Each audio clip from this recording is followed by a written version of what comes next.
Don't forget this is Lou, here with J Martin Bull. So, And we're just gonna do a quick rundown of how our trip to NYC went for Sneakercon. So we're in Philly area, so we had to make the journey, the exodus up to NYC to get to the Sneakercon. So basically we bought our tickets in advance for a shady bus. I believe it was the Focus Travel. Focus Travel, Yes. the All Asians. Yeah, straight out of All Chi-Town. Yes. So we basically passed Migos on the way, and we went to Chi-Town. Yeah. So our local train took us to Philly. So we got there, what was it, like 9? 8:40. No, it was 9. So we landed at like 9:45 in Philly. Right? And Yeah. So then we walked to this to the Chi station, and that was, so I had previously in advance we bought 10 o'clock bus tickets. So we get to the station and we hand it to the bus driver. to Mr. Choi. Mr. Chow. I'm assuming that was what his name was. And then he says the bus is full. But yet, we have prepaid for these tickets. And everyone on the bus, maybe 10 of them, had prepaid tickets already. Buying the ticket does not guarantee you a seat on the bus that you already bought. So, we have to then wait. Thank God there was a 10:30. Alright, so we get on the 10:30. Also, thank God there was a Wawa down the street. Wawa is basically like a Subway, like a higher quality Subway, or like a Sheetz if you don't know. So we get something to eat, the Wawa, and then we get on the 10:30 bus. And keep in mind, we took the bus over the train because of the price. If we took the train, it would have been about $150 per person. But with all the bus expenses and the train, the local train, that cost it was about $60, give or take, for the round trip for 3 people in total. So that's why we had to take the bus. So from next to Migos. So we get on the 10:30, and it takes over the estimated 2 hours to get there. So traffic though. Yeah, it was bad traffic. So we're already half hour behind at this point. So what time do you think we got there? Probably 1, I'd say. A little after 1. Yeah, a little after 1. All right, so now we're trucking through the NYC. Like we're in the Chai market, and we're not just walking around with just anything. We have backpacks. He brought a duffel bag. A duffel bag, and a backpack, and plus we have our nice shoes on. Yeah. Obviously we got a stunt. Yeah. So the first place we walk to, we make the mile truck all the way over to Supreme. Mm-hmm. We literally walk in there for 10 minutes. Well, I had to pick up my mom a Pink Panther air freshener. I had a special delivery. I had a request from the birth giver to get a Supreme Pink Panther air freshener. So there was nothing really crazy in Supreme. We walked in. Yeah, I mean the season's over. Yeah. So I mean they had a couple things that they held off on their stock that they had on sale there. But I mean, like, we went into Supreme literally for 5 minutes.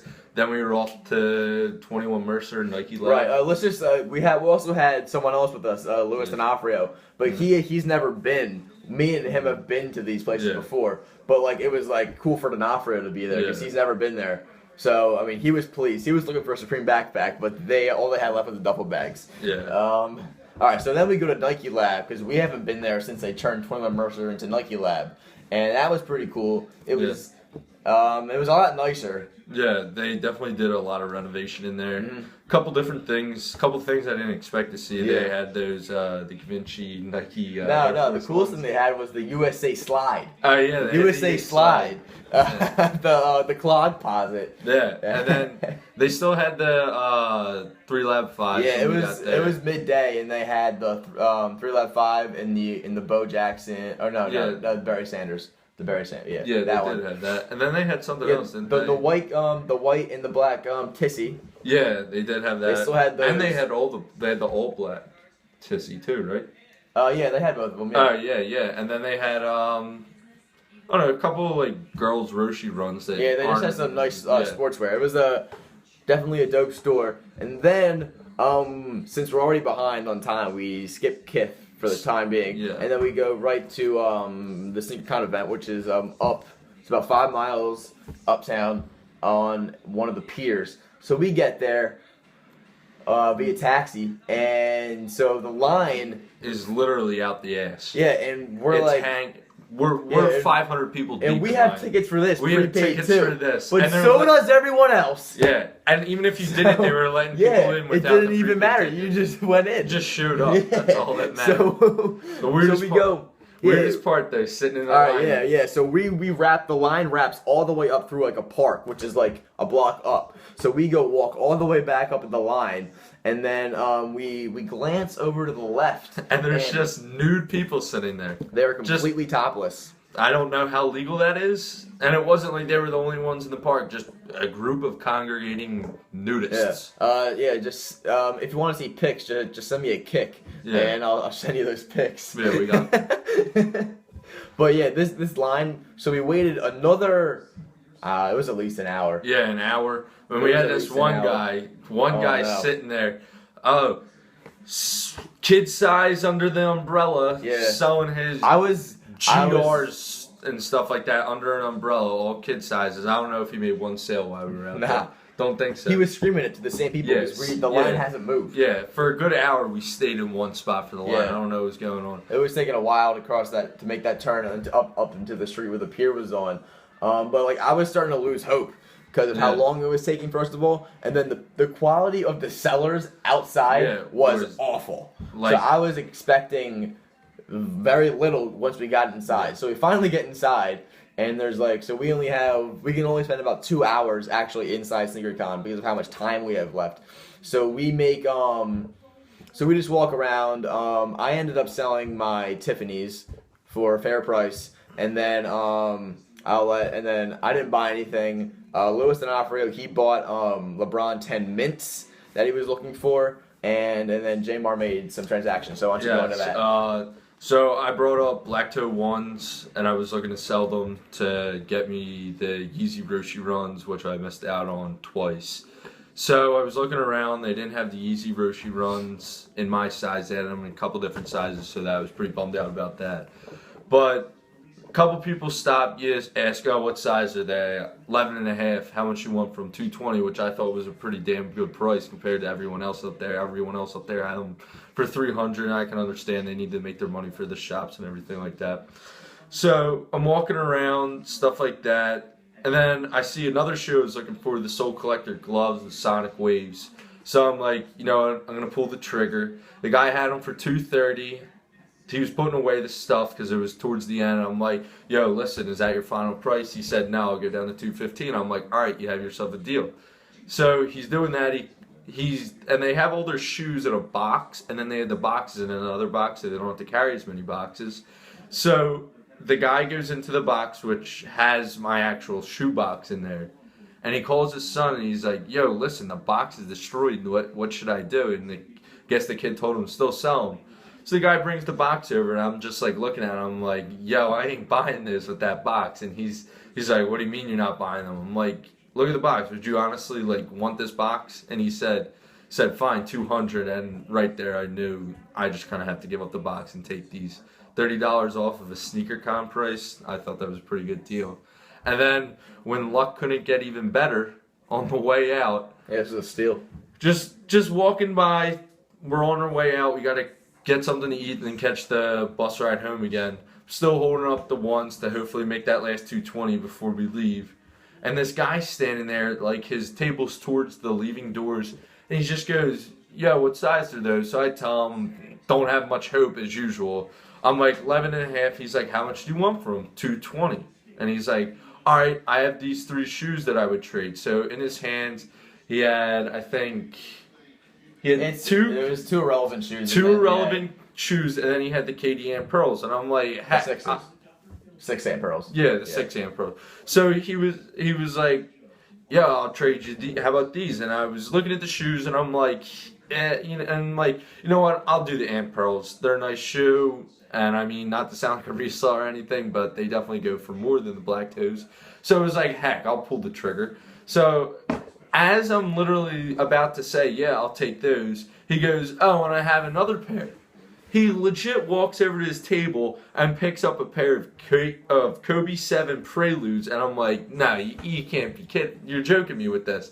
And he's like, no, I got them. I'll trade them. I'm like, you don't have to say it twice. So he said, you're gonna throw in a little bit extra money on top, and I said, heck, $50 more, and he said, fine, deal. So I walked out of there with Prelude 7s for $50. So yeah, it wasn't. So that was a come up. Yeah. My last, I was really going in for either Shadow or Bread Ones, and I was walking out. My final offer to some guy, I offered him my my Wimbledon AirTech Challenge 2s and $100 for Bread Ones, and he said no. So I wasn't gonna go any higher. So I just backed out of that with no pickups. But we're probably going to head off to the, I think it's a Soul Exchange in Temple University on August 17th. So we'll be there. Oh, and so we leave the event, and then we go home, and we decide to make a stop at Kith. And it was a very untimely stop. Yeah. We have about 10 minutes to walk there and then get back to the station. But somehow we make it. D'Onofrio picks up a pair of Kith USA stance socks. Yeah. So I guess that was worth it, because we made it back to the station right before they said... we could go on the bus and everything. Yep, so we get on the right bus, because if we didn't make that bus, then it would have been real close if we could make the train, or the local train from Philly home. Yeah. So we made that, and barely. The bus didn't have any AC, but it wasn't that bad. They opened the hatch. Yeah, they opened the hatch. Yeah. A lot of air. So it wasn't that bad. So I mean, basically, we paid $20 each. Why don't you tell them about your Sneakercon hat?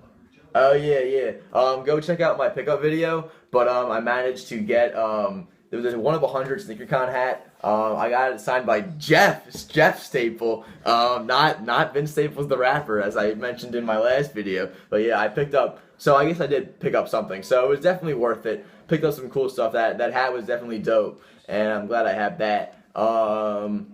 So... We also met T. Blake there. Oh yeah, T. Blake, the YouTuber. Just randomly. I'm sure you guys know. I mean, you're here watching the sneaker video. You probably know who T. Blake is. He set up his own sneaker event in Boston. Yeah, he was at a table with a streetwear seller, Johnny Cupcake. Yeah, I'm sure you know. And we went to look for him, see if we could just say like, "Yo, what's up?" And like after I made the trade with the Preludes, he just walks by. I'm like, "What the?" And I'm like, "That's T. Blake." So he was pretty real cool dude. Everything, and made you feel like he knew you when you were talking to him. Chatted with us for a couple of minutes, and he's definitely real personable. Yeah. Let's see who was there that was mentionable. I know DJ Clark Kent was there. Right. So we have T. Blake, Johnny Cupcakes, Jeffrey Staple, Blue Cheese. Okay, that guy. We had Sneaker Steel, Rope Lace Supply, Rock'em Apparel, Sneaker Street, phone case, like the guys who I know do good phone cases. And VNDS 23, they're like a used shoe consignment shop kind of. Anyone else mentionable? I think the rest was just Jason Mark. Oh yeah, Jason Mark. And the Resjuvenator. Right, and then the Nike Destroyer. Yeah.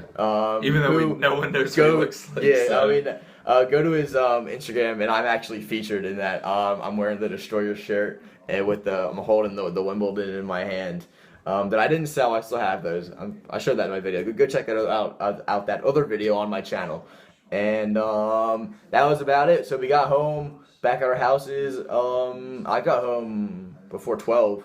Yeah, right? I probably got home at 11:30. Yeah, so it was all around real dope, and definitely made me want to go to more sneaker events. So if you're going down to the Soul Exchange at Temple University on the 17th, be sure to hit us up.